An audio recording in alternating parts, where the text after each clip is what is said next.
Alors effectivement, en termes de chiffres macroéconomiques, la semaine ici sera nettement moins chargée que la semaine passée.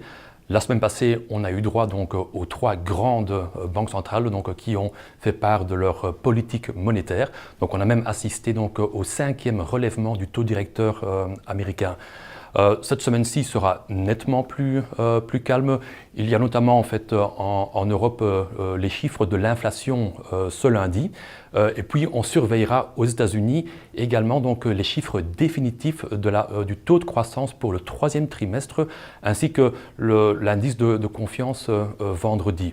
Bon, maintenant, en l'absence de chiffres macroéconomiques, la presse financière, dont l'Écho, vont naturellement continuer donc à remplir leur page, et donc on parlera assurément de géopolitique.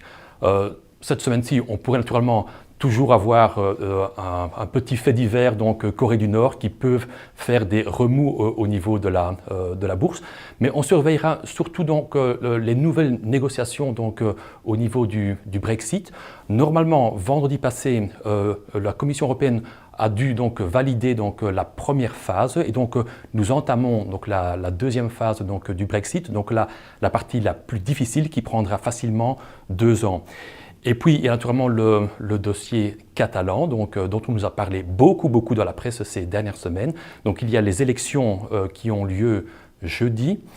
Et donc, on verra comment ce jour-là, donc, on va dire le taux 10 ans espagnol évoluera.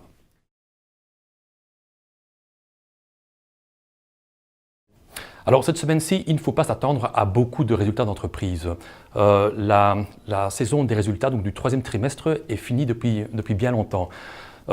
Maintenant, la semaine passée, plusieurs entreprises, pensons à D'Ieteren, à Suez, à Sanofi, ont organisé donc des Investor Days, donc des journées de l'investisseur. Et le jour où ils ont organisé donc cet événement, on a vu pas mal de mouvements dans le cours de ces sociétés. Et donc, si on veut naturellement donc profiter donc de mouvements haussiers, il faut naturellement savoir quand ces sociétés donc publieront de nouvelles études ou organisent donc des journées de l'investisseur. Cette semaine-ci, ce sera relativement calme. Par contre, prenons par exemple encore quelques valeurs de la biotechnologie. Prenons par exemple Argenix qui s'est très bien comporté ces dernières semaines, qui a levé également plus de 200 millions de dollars donc, sur le Nasdaq. Eh bien, Argenix est censé peut-être cette semaine-ci, si pas la semaine prochaine, encore donc, faire part donc, de nouveaux résultats d'études donc, pour un produit donc, qui est censé donc, traiter donc, la leucémie donc, et le cancer de la peau. Jeudi passé, c'était au tour d'UCB donc d'annoncer d'autres résultats d'études qui, bon, manifestement, n'ont pas donné lieu donc à une hausse de cours d'UCB. Mais donc à surveiller donc au cours des 2 prochaines semaines peut-être d'autres résultats d'études pour des nouvelles molécules en cours auprès des biotechnologiques.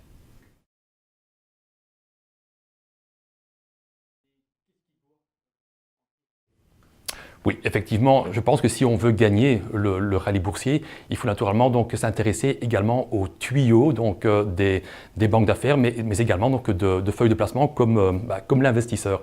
Alors il faut savoir aussi que l'Écho aura publié ce week-end-ci donc, une liste donc, des fameux tuyaux des différentes banques d'affaires et différentes feuilles de placement.